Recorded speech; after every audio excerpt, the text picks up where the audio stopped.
Hello मित्रों, दोस्तों, भाइयों, बहनों, बेटियों, नमस्कार, नमो बुद्धाय। इसी विषय पर क्या कहते हैं श्री धर्मानंद कोसंबी। वो कहते हैं, मुझे ऐसा नहीं लगा कि बुद्ध के चरित्र के साथ इस मत के कि बुद्ध के द्वारा सिखाई गई अहिंसा ने देश को गुलाम बनाया। कहते हैं भारत के ब्राह्मण, या कोई संबंध है अहिंसा ने देश को, बुद्ध के द्वारा सिखाई गई अहिंसा ने देश को गुलाम बनाया का कोई संबंध है? बुद्ध का परिनिर्वाण पूर्व 563 ईसा पूर्व के वर्ष में हुआ था। उसके अनंतर 2 शताब्दियों के पश्चात चंद्रगुप्त ने साम्राज्य की स्थापना की थी। कहते हैं कि वह चंद्रगुप्त जैन धर्मी था, परंतु ग्रीक लोगों को इस देश से निकाल बाहर करने में उसका अहिंसा धर्म उसके लिए बाधक न बन सका। उसका पोता अशोक पूर्णतया बौद्ध बन गया था, फिर भी एक बहुत बड़ा साम्राज्य चलाता था। मोहम्मद बिन कासिम ने सन 712 ईस्वी में सिंध में देश पर आक्रमण किया। उस समय बौद्ध धर्म पश्चिम भारत में से लुप्त हो गया था और ब्राह्मण धर्म का महत्व बढ़ गया। ऐसा होते हुए भी खलीफा के इस अल्पवयस्क सरदार ने देखते देखते सिंध देश को पदाक्रांत कर दिया और वहाँ के हिंदू राजा को कत्ल करके उसकी लड़कियों को नजराने के तौर पर खलीफा के पास भिजवा दिया। मुसलमानों के द्वारा सिंध और पंजाब के कुछ हिस्सों पर कब्जा हो जाने के 100 बरस पीछे शंकराचार्य का उदय हुआ। उनके वेदांत का सारा लक्ष्य यही था कि शूद्र लोग वेदाध्ययन न करें। यदि कोई शूद्र वेद वाक्य सुने तो उनके कान गर्म शीशे के या लाख से भर दिए जाएं। यदि वेद वाक्य का उच्चारण करें तो उसकी जीभ काट ली जाए, और यदि वह वेद मंत्र को धारण करें तो उसे मार डाला जाए। आपने देखी होगी, एक पिक्चर आई थी, मूवी शूद्राज, उसमें दिखाया था इस तरह से जीभ काट दी गई। यह था उनका वेदांत। मुसलमान विजेताओं से भी हमारे इन सनातियों ने कोई पाठ नहीं सीखा। बुद्ध तो उनका शत्रु ही ठहरा, अतः उनसे वे क्या सीखते? राजपूत लोग बड़े कट्टर सनातनी थे। वे अहिंसा में किंचित भी विश्वास नहीं रखते थे। समय आने पर आपस में लड़ते मरते थे। फिर हिंसा के इन शूर भक्तों की महमूद गजनवी ने घोड़ों की टापों के नीचे की धूल के समान कैसे विध्वस्त कर दिया। क्या इसीलिए वे बुद्ध की अहिंसा मानते थे? हम मराठों के पेशवाई तो खास ब्राह्मणों के ही हाथों में थी। अंतिम पेशवा बाजीराव अपनी कर्मठता के लिए प्रसिद्ध है। पेशवाई में हिंसा की तो हद हो गई थी। औरों से तो लड़ाइयाँ ही थी, पर घर में भी कम लड़ाइयाँ नहीं होती थी। एक बार दौलतराव सिंधिया ने पूना शहर को लूट लिया तो दूसरी बार यशवंतराव होलकर ने उसे लूटा। हिंसा के इन पुजारियों का साम्राज्य तो सारे हिंदुस्तान पर हो जाना चाहिए था। उन्हें अपनी अपेक्षा 100 गुने अहिंसक अंग्रेजों की शरण क्यों लेनी पड़ी? एक के पीछे एक मराठे सरदार अंग्रेजों के गुलाम बनते गए। क्या इसलिए वे बुद्ध का उपदेश मानते थे? जापान देश पिछले 1200 वर्षों से बौद्ध धर्मी है। सन 1853 में जब कमोडोर पेरी ने उन्हें तोपों का निशाना बना दिया तो उनमें अचानक जागृति उत्पन्न होकर एकता कैसे आई? बौद्ध धर्म ने उन्हें नपुंसक क्यों नहीं बनाया?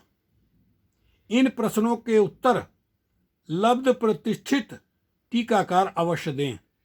अपने किए हुए दोषों को औरों पर थोपकर तुम क्यों व्यर्थ गर्व दिखाते हो?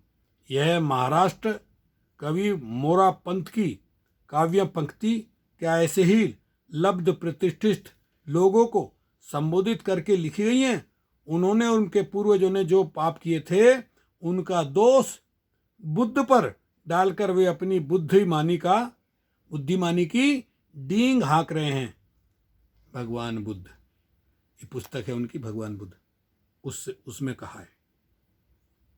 इसी प्रकार श्री धर्मानंद कौसंबी, धर्म शब्द का अर्थ धारण करना है। धारण करने का अर्थ द्विध है।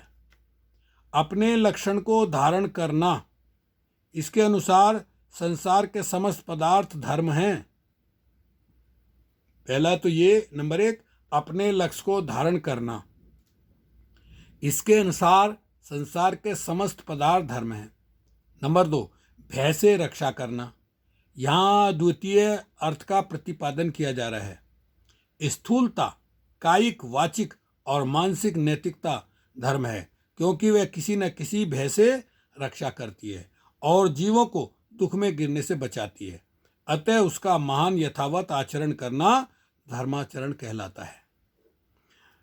भगवान बुद्ध ने कहा कि इदम दुखार्य सत्यम, यह दुख सत्य है। इदम समुद्राय मत्स्यम, इसका कारण सत्य है। इदम निरोधार्म सत्यम, यह निरोध सत्य है। इदम मार्गार्य सत्यम, यह मार्ग सत्य है। दुख परिक्षेयम, दुख को समझो। समुदय प्रहेय, दुख के कारण का त्याग करो। निरोध साक्षात कर्तव्य तथा मार्गो भावनीय, सत्य मार्ग पर चलो। और फिर कहा कि दुख परीक्षे किंतु नास्ति किमपि परीक्षेम, दुख को समझो यद्यपि जानने की कोई वस्तु नहीं। निरोध साक्षात कर्तव्य किंतु नास्ति किमपि भावनीयम, अथवा मार्ग पर चलने का अभ्यास करो। यद्यपि अभ्यास संबोधित कोई वस्तु नहीं। प्रथम चतुष्क द्वारा आर्य सत्यों का स्वरूप प्रदर्शित किया गया है। द्वितीय चतुष्क द्वारा 4 आर्य सत्य विषय क्रिया तथा तृतीय चतुष्क द्वारा फल के साथ क्रिया प्रदर्शित की गई है। इनका अभिप्राय बौद्ध सिद्धांत के आचार्यों ने पृथक पृथक किया है, किंतु हम यहाँ प्रासंगिक मत के अनुसार प्रतिपादन कर रहे हैं। दुख आर्य सत्य वह है जो उपर्युक्त सत्य का कारण होता है। निरोध आर्य सत्य वह है जो दुख सत्य और समुदाय सत्य का प्रहाण है। मार्ग सत्य वह है जो उपर्युक्त निरोध सत्य को प्राप्त कराने वाला विशिष्ट उपाय है। दुख सत्य समुदाय सत्य के सत्य से उत्पन्न होता है, इसलिए समुदाय सत्य पहले और दुख सत्य पीछे होता है। मार्ग सत्य की भावना करने से निरोध सत्य की प्राप्ति होती है, इसलिए मार्ग सत्य पहले तथा निरोध सत्य पीछे रहता है। किंतु भगवान ने जब 4 आर्य सत्यों का उपदेश दिया तब ठीक इसके विपरीत कम प्रदर्शित किया। इसका एक गंभीर प्रयोजन है। दुख को पहले समझ लेने पर ही उसके कारण का अवशेषण किया जा सकता है, अन्वेषण किया जाता है। अतः पहले उन्होंने दुख सत्य कहा। दुख और उसके कारणों का यथावत परिज्ञान होने पर ही उनके प्रहाण की जिज्ञासा उत्पन्न होती है, इसलिए तृतीय निरोध सत्य कहा। उस दुख निरोध सत्य की प्राप्ति के लिए मार्ग आर्य सत्य आवश्यकता है। अतः चतुर्थ आर्य सत्य की देशना की गई। बौद्ध धर्म का परिचय।